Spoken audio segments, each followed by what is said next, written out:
What makes a good quarterback? He should be able to read the game excellently. He must be able to organize his team. He must understand the strengths and weaknesses of not just his team members, but also his opponents, and most importantly, he must have the ability to lead his team.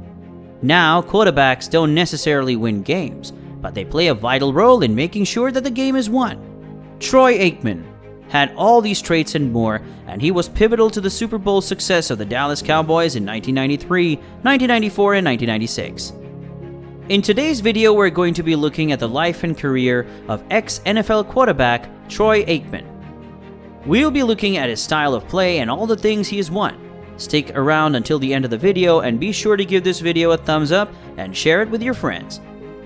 Troy Kenneth Aikman is a retired American football quarterback who spent 12 seasons with the Dallas Cowboys in the National Football League. He earned the Davy O'Brien Award at UCLA after transferring from Oklahoma, and the Cowboys selected him first overall in the 1989 NFL Draft. From 1992 until 1995, Aikman was the Cowboys' longest-serving quarterback, earning 6 Pro Bowl berths and 3 Super Bowl championships. In addition, Aikman was awarded MVP of Super Bowl 27, the club's first championship in almost a decade. In 2006, he was inducted into the Pro Football Hall of Fame, and in 2008, he was inducted into the College Football Hall of Fame. Aikman was born on November 21, 1966. He grew up in West Covina, California, throughout the earliest half of his life. Aikman's family moved to Henrietta, Oklahoma, when he was 12 years old, and he attended Henrietta High School, where he earned all-state honors in football and baseball. Aikman also won the Typing State title in Oklahoma in 1983. Aikman was offered a contract by the New York Mets out of high school, but instead of playing baseball, he elected to play football at the University of Oklahoma, where he was coached by Barry Switzer. He was the first rookie quarterback to start for Oklahoma since World War II in 1984. Aikman led the Sooners to victory over Minnesota, Kansas State, and number 17 Texas in the Red River Shootout in 1985. His first complete season as a collegiate starter before losing to the Miami Hurricanes due to a fractured ankle. He also lost to Michael Irvin, his future teammate, and Jimmy Johnson, his future head coach, who had scouted him when he was the head coach at Oklahoma State. Jerome Brown of Miami crashed through the offensive line on October 19th, sacked Aikman on the Sooner 29-yard line, and shattered his ankle. Aikman, who had passed for 131 yards on 6 of 8 attempts, would be out for the season. Under rookie quarterback Jamel Holloway, Switzer and offensive coordinator Jim Donnan were forced to revert to the wishbone offense. The 1985 national championship was won by the team. Aikman opted to go to UCLA when Holloway established himself as the starting quarterback at OU. The Dallas Cowboys selected Aikman as the first overall pick in the 1989 NFL Draft. Jerry Jones, the new owner, sacked Tom Landry on February 25, 1989, and replaced him with Jimmy Johnson. Johnson drafted Steve Walsh, who had played for Johnson at the University of Miami in the NFL's supplemental draft a few months later. Walsh was moved early in the 1990 season when Aikman won the starting quarterback role. On August 26, 1989, Aikman made his NFL preseason debut against the Denver Broncos. However, they lost 28-0 to the New Orleans Saints.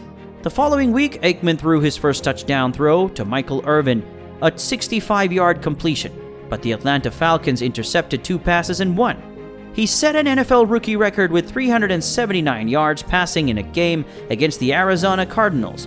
As a starter, Aikman went 0 for 11 in 1989, completing 155 of 293 passes for 1,749 yards, 9 touchdowns, and 18 interceptions. Dallas selected Florida Gators running back Emmitt Smith in the first round of the 1990 NFL Draft following Aikman's rookie season. Aikman led the Cowboys to a 7-7 record in 1990 with Smith and Irvin, but he was hurt in the 15th game against the Philadelphia Eagles. The Cowboys would lose the game as well as the following week's game against the Atlanta Falcons, with backup quarterback Babe Laufenberg missing out on the final postseason wildcard spot by 1 game.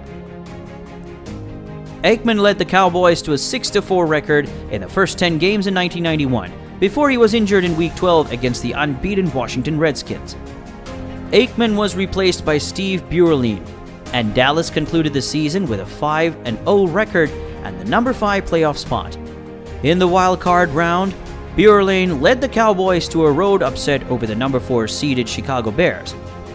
Aikman was inserted into the third quarter, with the Cowboys losing 17-6 at halftime against the Detroit Lions in the NFC divisional playoff game the following week, but he was unable to provide a spark as the Cowboys lost 38-6. Aikman was named to his first of 6 Pro Bowl appearances. In 1992, Aikman achieved career highs in completions, 302, passing yards of 3,445, and touchdown passes of 23, while leading the Cowboys to a franchise record 13 regular season victories and the NFC's second-best record. During the playoffs, Aikman threw 89 passes without an interception, breaking Joe Montana's record of 83. In the division playoffs, the Cowboys defeated the Eagles at home and faced the 49ers in the NFC Championship, a battle that featured the NFC's 2 best teams. The Cowboys won 30-20 with Aikman throwing 2 game-winning passes to bring the team to its first Super Bowl since 1979.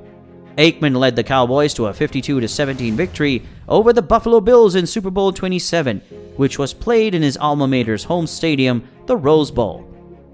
After completing 22 of 30 passes for 273 yards and 4 touchdowns, Aikman was awarded Super Bowl MVP. Dallas had the best record in the NFC in 1993, finishing 12-4. Aikman led Dallas to another home playoff win, this time over a youthful, upstart Green Bay Packers team led by quarterback Brett Favre, who was in his first complete season as a starter. After shredding the 49ers secondary 38-21 in the NFC Championship, Aikman suffered a concussion after 49ers defensive tackle Dana Stubblefield's knee hit Aikman's head. Aikman was left out of the end zone in Super Bowl 28, but the Cowboys won 30-13 thanks to the combination of key turnovers by the Bills' offense and Emmitt Smith's running. In 1995, Aikman passed for over 3,300 yards as the Cowboys won the NFC West for the second year in a row, with the 49ers finishing second. When 49ers Stubblefield landed on Aikman, forcing his knee to strike the turf, he was knocked out of a highly anticipated rematch between Dallas and San Francisco. Following the 49ers' playoff loss to the Packers at home, the Cowboys hosted the Packers in the NFC Championship game and knocked them out of the playoffs for the 3rd straight season, this time by a 38-27 score to earn their 3rd Super Bowl berth in 4 years. Dallas defeated the Pittsburgh Steelers 27-17 in Super Bowl 30, with Aikman throwing 1 touchdown pass. Despite offensive struggles, Aikman led Dallas to win the NFC East Division and a home game for the wild card playoff round in 1996, a 40-15 thrashing of the Minnesota Vikings. Dallas was defeated 26-17 by Carolina in the divisional playoffs the following week. Aikman became the first Cowboys quarterback to pass for 3,000 yards in 3 consecutive seasons in 1997, but the club finished 6-10 and missed the playoffs for the first time since 1990. Switzer resigned at the end of the season after his first losing season in his career. Aikman and the Cowboys had a recovery year in 1998, and despite missing 5 games, Aikman was able to lead Dallas back to the NFC East title and the playoffs. The number 6 seed Arizona Cardinals shocked Dallas in the wild card game at home, winning 20-7 at home. Various injuries, including concussions, limited his playing time over the next few seasons, and he retired in April 2001. Aikman went on to work as a football analyst on television, and he was inducted to the Pro Football Hall of Fame in 2006. Some say he's even better as a broadcaster. Aikman joined Fox as a color commentator after retiring in 2000, and he and Joe Buck have been the network's Game of the Week broadcasters for years. Aikman has also worked as a broadcaster for 5 Super Bowls, winning an Emmy for his performance in 2004. Despite his Hall of Fame career, there is a case to be made that he is the greatest broadcaster than a player.